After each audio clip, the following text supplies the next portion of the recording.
Oh man, I've got no idea what's going on, man. I just set another bench press PR. After 3.5 years of not setting any freaking bench press PRs, I set one 2 days ago and I set one today. So today I hit 145 as the last thing I did today.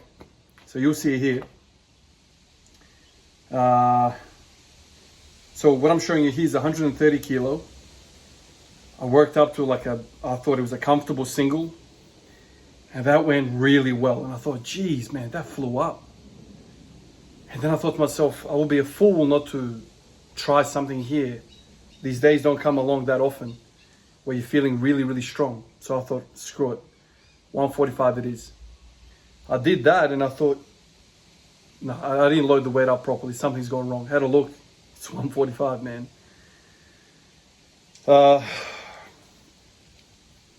Did not plan that. So, I mean, today I spent an hour and a half, messing around with the cleans, trying to learn how to do it.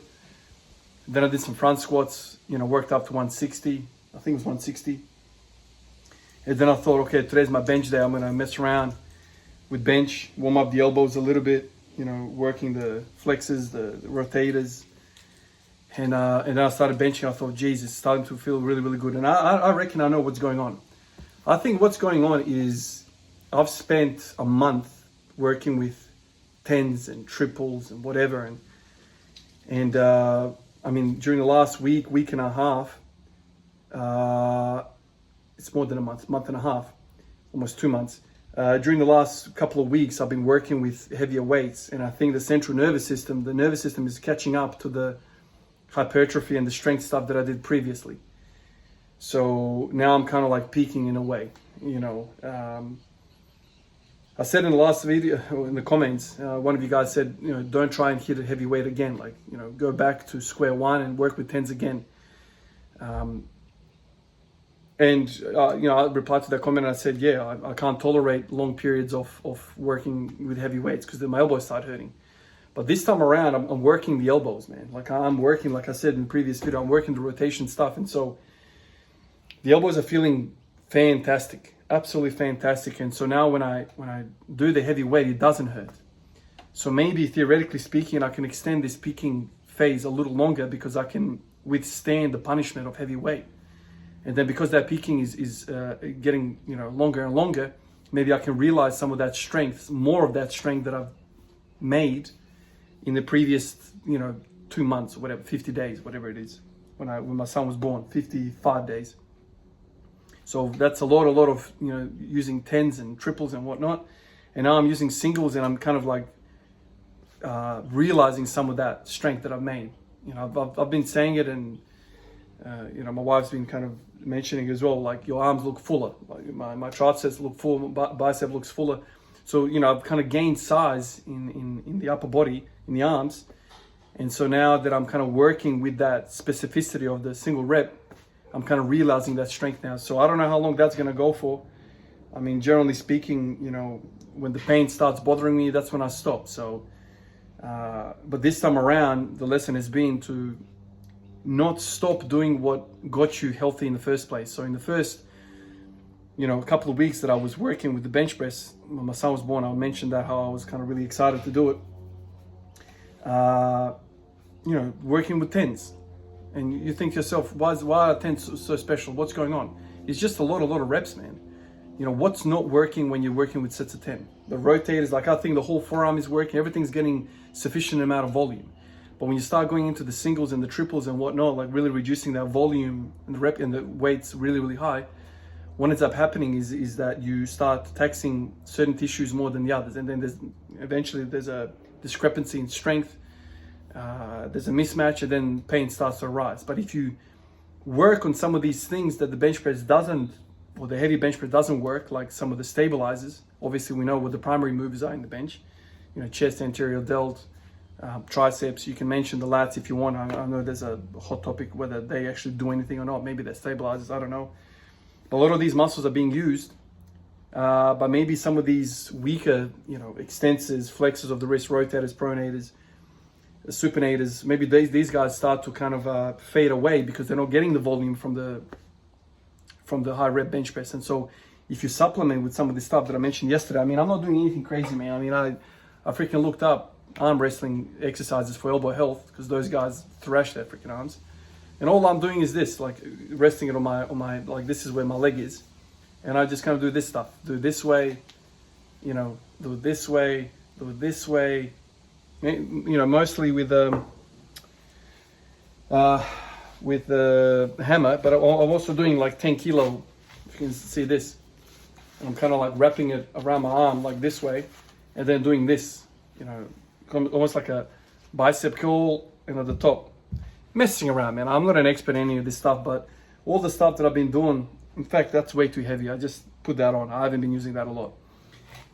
Mostly using this. I think it says a 3 pound. I don't know if you can see this. 3 pound. Light, but there's a lever, right? There's a long lever, and so when you grab it and you start doing this, it's a fair bit of weight. Obviously, like I said, I'm resting all of this on my leg. And when you start to do this, you work on the supinators. Anyway, whatever. That's my issue. Maybe your issue is something else, but that's kind of been helping me. And so now when I'm doing these freaking heavy bench presses, I'm feeling healthy. Like my elbows are not hurting. And my trouble is, originally was this right here. As you can see, it's like a little tendon. I don't even know freaking which muscle it is. I think when I flex this finger, the ring finger, I really feel it in here. So whether it's related to the ring finger or not, when I flex this one, not so much, maybe a little bit, but this one really, I mean, now I'm feeling good because it's all pumped up, and then the other one started hurting as well, for whatever reason. I don't know, man. So my grip started falling apart. I mean, when you have pain, then even like pulling the drawers out in the kitchen, I'm like, oh shit, it hurts. I mean, you know, when you cool down and you start to use your freaking hands for everyday things, I would feel it.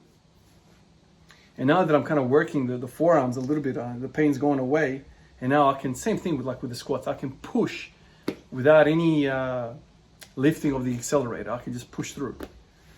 And I reckon that's kind of what's keeping me healthy, so I can keep benching. But that's that. I mean, 145 kilo bench press. I've put on 5 kilos on the bench press in the last freaking week. I've realized that strength, but I've been working for the last 50 days. So the progress has been insane. I've been really, really, pleased by that. That wasn't my expectation at all. Just makes me think about the freaking hip flexors now. Same thing. I mean, I haven't set any PRs on the squat. But isn't it a beautiful thing when you hit the nail on the head? Do a bit of this, and voila, you're freaking, cooking with gas. This goes to show you, when you finally get rid of a pain, man, it's almost like you go supernatural. Supernatural. When you get accustomed to living with pain, even pulling out a drawer causing you pain, to like pushing 145 kilo bench press with no pain. I mean, the crazy difference. But today I started, I'll show you here, I started, trying to pause, so get the bar lower on the hang cleans, hang power cleans. Try to pause to kind of really emphasize that upright posture and use the quads more so than hinge. Did a few sets of that, but that kind of takes a lot of power away from you when you pause. And so I had less confidence getting under the bar, which probably raises another thing in my mind right now that I'm thinking about it. Maybe the cleans also have done something to my arms, because every time I do the cleans, my forearms get freaking lit up as well. I mean, every single time I the last few days, what stops me is the fact that I can't hold on to the bar anymore. So I'm getting the flexors also really, really worked hard. So it's a bit of a combination of the things that I'm doing right now. The cleans, making my freaking forearms really pumped up, and maybe they're also contributing to my pain freeness. Because today, I started off with cleans, working on those, and then I get to the bench press and it feels fantastic. So maybe there's something to that as well. I'm not sure, man. All I know is that everything that I'm touching right now seems to be really, really good. So I'm in a freaking amazing state right now. Everything that I touch is feeling awesome. So bloody stoked, man. Really am. Anyway, guys, So I'll go for you. I'll catch you guys in the next one. Maybe next time. Actually, no, tomorrow I won't bench. The next day. Maybe the next day I'll hit 147. Actually, speaking of that, so after I hit 145, I tried 147. But that's a big no-no. I just couldn't walk away from it. Once you hit a PR, you usually are drained. Not that it was a draining thing, but psychologically maybe you're happy. Maybe that dopamine does something to the body. But I tried 147 and didn't work. I got staple at the bottom. So, you know, another 2.5 kilos and I'm dead. So interesting day, you know. So hopefully, I mean, I don't even care, whatever. Maybe in 2 days time I hit 147. If I don't, doesn't matter. I'm just freaking happy. Even if I don't set any PRs for the next freaking 2 months on the bench, I'm very happy, guys. Appreciate you like always, and I'll catch you in the next one. Peace out.